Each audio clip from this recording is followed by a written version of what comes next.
It's a Farm Friday. The Rockies and Blue Jays made a trade, and we're at the point in spring training where you're seeing guys get sent to minor league camp. I got a couple of them I think you're still going to see at the big league level this year. Let's talk about it. You are Locked On MLB Prospects, part of the Locked On Podcast Network, your team every day.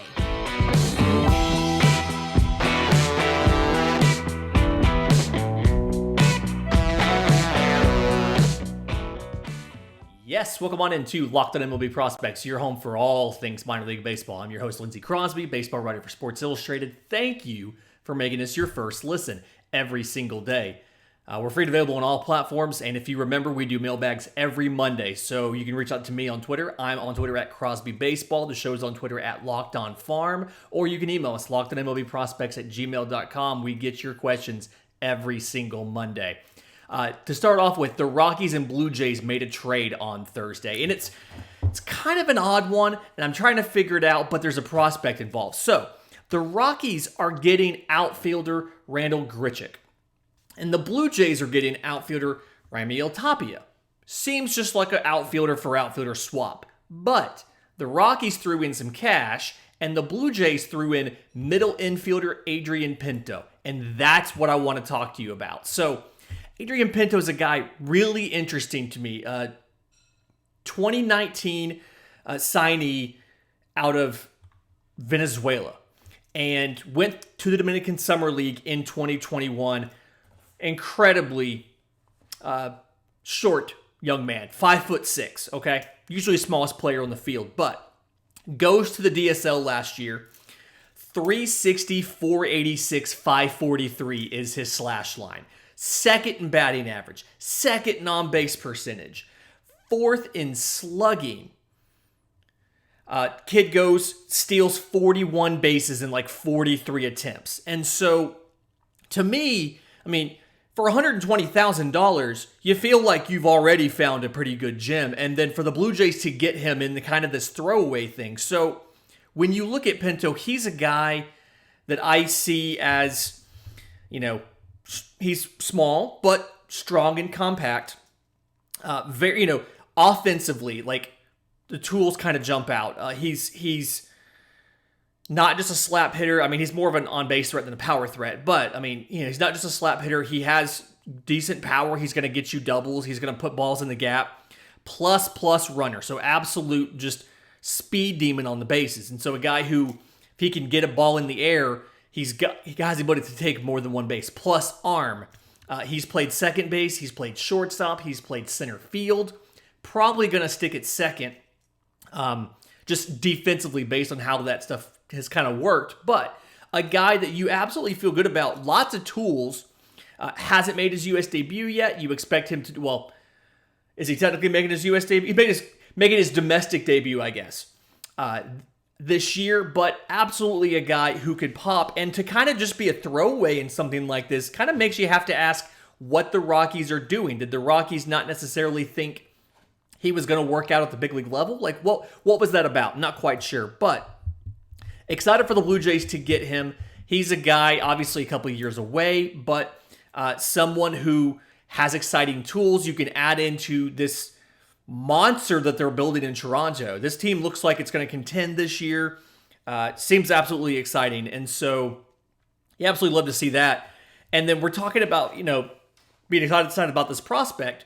And then the Mariners made a signing today. They signed Billy Hamilton to a minor league deal. And this is a situation where, and I think I said this maybe on Monday in the mailbag. Somebody asked, would we see Julio Rodriguez called up at the beginning of the year, and I said, I don't think you will. So if you acquire Billy Hamilton, you're not acquiring Billy Hamilton to come hit for you. You're acquiring Billy Hamilton to play center field and give you defense. And so you look at, you've got Winker, you've got Haniger.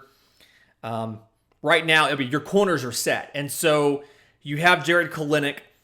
This feels like they're giving themselves a backup plan to Kelenic in center. And if you remember, they started working Julio Rodriguez in at center. I feel like what's going to happen now is you're going to send Rodriguez back down. And they're going to say, oh yeah, he needs to work on his defense. And the soonest you'll see him come up is sometime conveniently right after the Super 2 deadline so that he doesn't get a full year of service time in MLB in 2022. And it's something where it's probably going to take either ineffectiveness or injury to Winker or Haniger, or the combination of Billy Hamilton and Jared Kalenic just be absolute nightmares in center field. Obviously, there's defensive replacement abilities and stuff in there as well, but just something where it feels like they're setting the table to be able to say, oh yeah, no, we can't have him up. He has to work on his defense. He has to get a little better. He needs to be in the minors right now. So feels like that's what they're doing. I hope it's not the case. I hope I'm wrong, but I feel like we are not going to see a Julio Rodriguez call up. And in just a minute, I do want to tell you about some guys in Boston who actually, some of them have already been sent down to minor league camp, but I still think you're going to see them at the big league level this year. But first, today's episode is brought to you by our friends at Built Bar. Built Bars are the protein bars that taste like candy bars. They are better for you than candy bars. All Built Bars covered in 100% real chocolate. Most of them have like 130 calories, 17 grams of protein, only 4 net carbs, 4 grams of sugar. So whether you just finished up spring break, you're at spring training now, you're planning a beach vacation this weekend. We're going to Jamaica this summer. I've got no idea how I'm going to do a podcast from Jamaica, but I'll figure it out when I get there. Think about replacing your candy bars and your high-calorie snacks with something like a Built Bar. Like I said, low calorie, high protein, they're good for you. Tons of different flavors you can try, whether it's peanut butter brownie, coconut almond, cherry barcia, mint brownie, tons of options. Go to Built.com, check out the recurring flavors, the limited time flavors, everything that's there. While you're there, use promo code LOCKED15 for 15% off your order. That's promo code LOCKED15 at Built.com. So a couple guys in Boston who I think you're going to see this year, even though they're not all still in big league camp. The first one, and this feels kind of easy, but first baseman Triston Casas. He was reassigned on Wednesday to minor league camp, but he's going to see action. He's still playing with the major leaguers. He's a minor league extra. You can do that. He's going to start the year at AAA Worcester, but Triston Casas is somebody who I feel like, we've heard a lot about him for a while. 2019 first rounder, 26 overall. He had a great year in 21. He did AA, he did AAA. He played for Team USA. Mike Scioscia talked a lot about how well he did. Casas had an 877 OPS. 279, 394, 484, 14 home runs and 300 at-bats. And he's the guy where he used to be a third baseman, but he's now solidly a first baseman. I feel like offensively, he's going to be fine. His power hasn't necessarily shown up yet, but it's going to. Defensively, he's really good. He was a good third baseman. He's a really good first baseman. And so, like right now, you look at the way that the lineup shakes out. You've got Bobby Dalbeck at first. JD Martinez is a free agent after this year. So you'd like to think they see an opening to get him in. First time you see injury or ineffectiveness, I can see them calling up Casas. You could ease him in by letting him DH, or you can give him the full experience, put him at first, let Dalbeck DH, or if it's Dalbeck's the one that's hurt, JD Martinez stays as your DH, Casas plays first. So something where you have multiple options. Even though he's a minor league camp, I think he's a guy you're going to see this year. If his power can develop like we expected, and he's a big boy, 6'5", 245, he's a big guy. If his power develops like we expect, the ceiling on Triston Casas could be all-star. And you could see that as soon as this year. And another guy who I kind of expect that we're going to get to see a little bit is John Winkowski. So another guy got sent down to minor league camp, but definitely somebody who came over to the Mets last year and from the Mets in the Andrew Benintendi deal with the Royals. But pitched on Sunday, got sent down earlier in the week. has looked really good at spring training as well. And when you watch him, 2016 15 rounder. So deep guy, somebody you're not necessarily expecting a ton from, but last year 9-4 in the minors and 112 innings, 101 strikeouts, 33 walks. So 3-1, all, verging toward, 3-1 strikeout to walk ratio. You like that. He's got four-seam fastball that's above average, 95 or so. He can get swing and misses, especially when he elevates it in the zone. That's his four-seam. Has a two-seam fastball as well. This thing is low 90s, but obviously different profile. Looks the same out of the hand. A little bit of deception there. He's got a slider. He's got a changeup. Both of them are mid-80s. I'd say average to above average on those. The slider can kind of morph into a cutter at times, but something where he's got above average control. He can spot him glove side, arm side. Very efficient with his pitches. He can hit his spots. He can get in and out of innings. And so he's probably one of those number 4, number 5s, just simply because he doesn't have just any sort of like absolutely overpowering elite pitch. The best he has is he's got above average. He's got 2 above average pitches and two average to above average breaking pitches, but breaking / off speed. But the point is, 4 average to above average pitches, great command of them. You look at a guy, I could see you bring him up, you start him in the bullpen, give him some long relief spots, put him in some blowouts, let him eat 4 or 5 innings for you.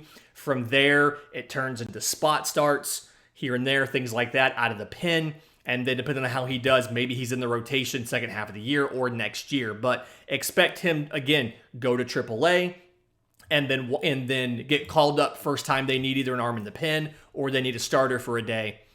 And in just a minute, I want to talk to you about an interesting prospect battle that I'm seeing now in Phillies camp between 2 prospects fighting over not only a roster spot, fighting over a starting job, I think, coming out of camp. But first, today's episode is brought to you by our friends at BetOnline. This is the time of the year where the college basketball tournament is here. There was big upsets on Thursday night. I think Gonzaga lost to Arkansas. So if you need like the latest odds, player props, contests, betonline.net is the number 1 source for all your sports betting needs and info, and it remains the best spot for all your sports scores and news this season. If college basketball is not your thing, that's fine. Professional basketball is there. They have MLB lines up. I got an email just the other day that had all of this stuff in here as far as, what was it? It was the favorite to be the home run leader. And they had Vlad Guerrero at 7-1. Matt Olson and Pete Alonso tied for second best odds at 12-1. 14-1, you're looking at Shohei, Salvador Perez. I don't know, last time a catcher was led league in home runs. Mike Trout, Bryce Harper, Aaron Judge. So, good stuff out there. All those baseball odds are out there now. Hockey is out there. UFC is out there.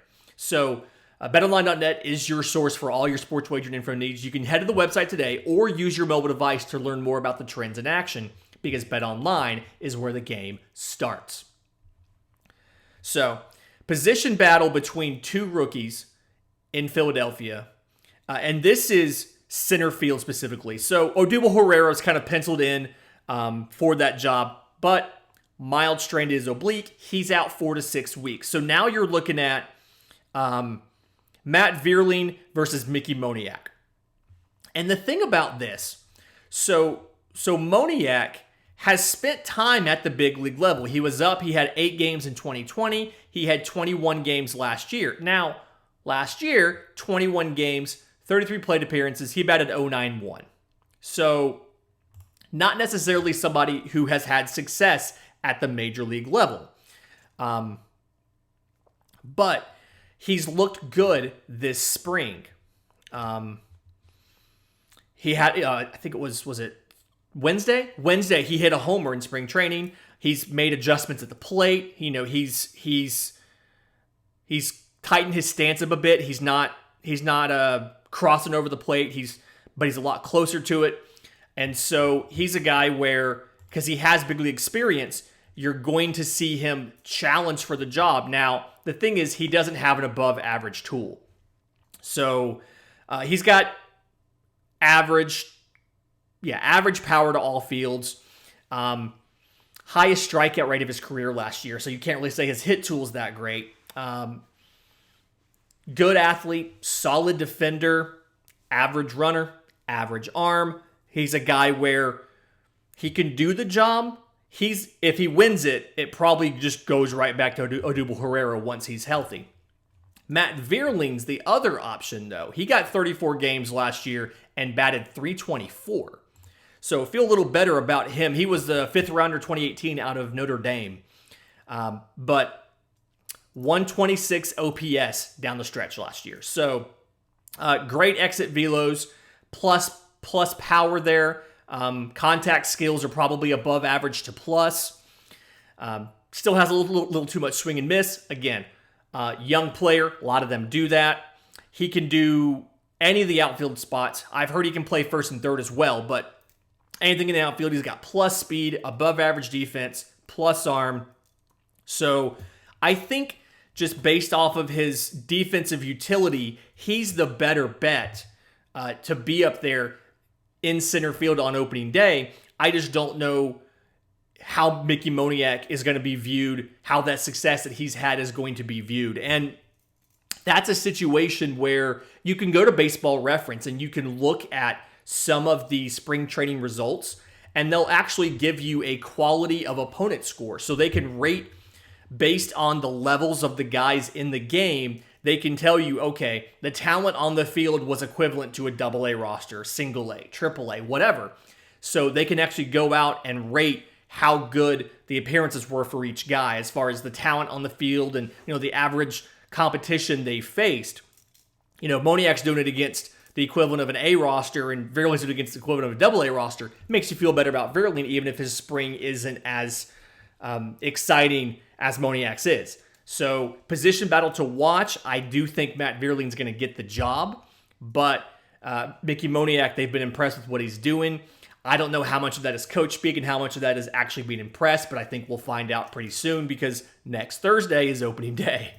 Another Phillies prospect I'm pretty confident you're going to see up here on opening day is shortstop Bryson Stott. We talked about him a little bit in the past, but he's a guy, minor league player of the year last year for the Phillies organization. Went to the Futures game, had 16 home runs, did finish up with 10 games in AAA, went to the AFL. Really did well with walk rate and pitch recognition last year. Really improved on that. And it's something where that means all of his tools now are average or better. Power is probably still his lowest one, but all of his tools are at least average. He's not like he added some of that power to it, but he didn't become pull happy, which is the thing you always worry about. So above average speed. I feel like he's got good reactions at short. So he can play shortstop for you, above average arm. He can move to second if you need to, but it's going to be down between him and Didi Gregorius as far as who's going to be the opening day shortstop. The question I have is, Odubel Herrera being out, what does that do as far as, are you comfortable having two rookies up the middle by having your shortstop and your center fielder both be rookies? I don't quite know. That's something where, I can't pretend to speak for the coaching staff about how they'd feel about it. Like I don't know what Joe Girardi's philosophies are on having two rookies like that at the same time. But it's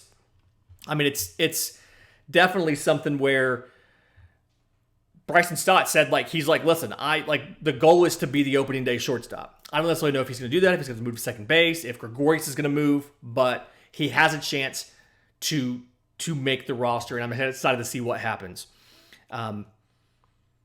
We have until next Thursday for opening day. So last mailbag before opening day. If you have questions about should I plan on seeing this guy on opening day, is this guy going to have a chance to make the roster, send those in to us. I'm on Twitter at Crosby Baseball. The show's on Twitter at Locked On Farm, or you can email us lockedonmlbprospects@gmail.com. Until Monday, this has been Locked On MLB Prospects.